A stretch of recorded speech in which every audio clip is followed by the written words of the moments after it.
We're about to interview the co-founder of an app called Periscope. Lots of attention around this app, and mainly because of this live streaming trend. Everybody seems these days to want to live stream from their smartphone devices. And another reason, this is a company that reportedly sold for $100 million to Twitter before it even launched. Periscope lets you as a user press a button and start a live broadcast. In a sort of like fantastical way, we like to think that we're building a teleportation machine. It's like the easiest way to see what's happening around the world just through other people's eyes.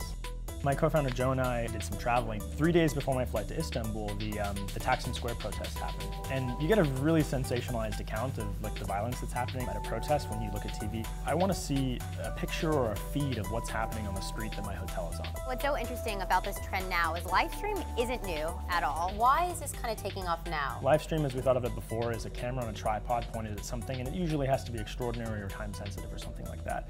But I think what's different about Periscope, I think it's a confluence of a few things. One, software and hardware is at a place where developers can do fantastic things. Like the iPhone is an incredible device. The cellular network connections, 4G, 3G, LTE, lets you do a lot. Push notifications as a concept helps solve the synchronicity problem, right? Because if you're trying to have people tune in live, how do they know that you're showing something and how do they jump in while you're still live? Push notifications solve that. Do you guys want to go see Austin? So I gotta ask you about the competition because I just interviewed the Meerkat founder. What separates you guys from this other live streaming app that's getting a ton of attention? A lot of people say that they're live. Periscope can be as low as 2 seconds latency. What that means is a broadcaster can really feel and interact with their audience. The magic moment is when a viewer says, hey, take me over there, and 2 seconds later you do it. That's when it feels like teleportation and not just a video stream, because a lot of these other tools are anywhere from 20 seconds to 60 seconds delayed, and that's more of a passive experience to them. Okay, let's do it. Okay, so let's Periscope in. Is that cool. The right terminology, or did I sound like a grandma? Up, Periscope in, whatever okay. You want. So we go into Periscope, and the first thing you see is anything that's live right now, and we also see a feed of recent broadcasts. So once you open this broadcast tab, we actually bring the camera to the forefront right away, and you're given an opportunity to type a caption. Showing Lori, Periscope.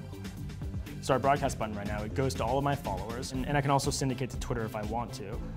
Or I can actually make this a private broadcast and have it go to, let's say, the rest of my team. So I hit start, and I'm now live.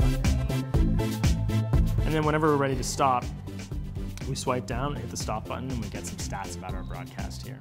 How do you grow a company based on these kind of moments that are worth live streaming? Stepping into someone's shoes and seeing what's happening somewhere right now is something extremely authentic about that. You might be filming your daughter's first footsteps, and who that you know wouldn't want to experience that as it's unfolding. If successful, we think we can build a real-time visual pulse of what's happening around the world.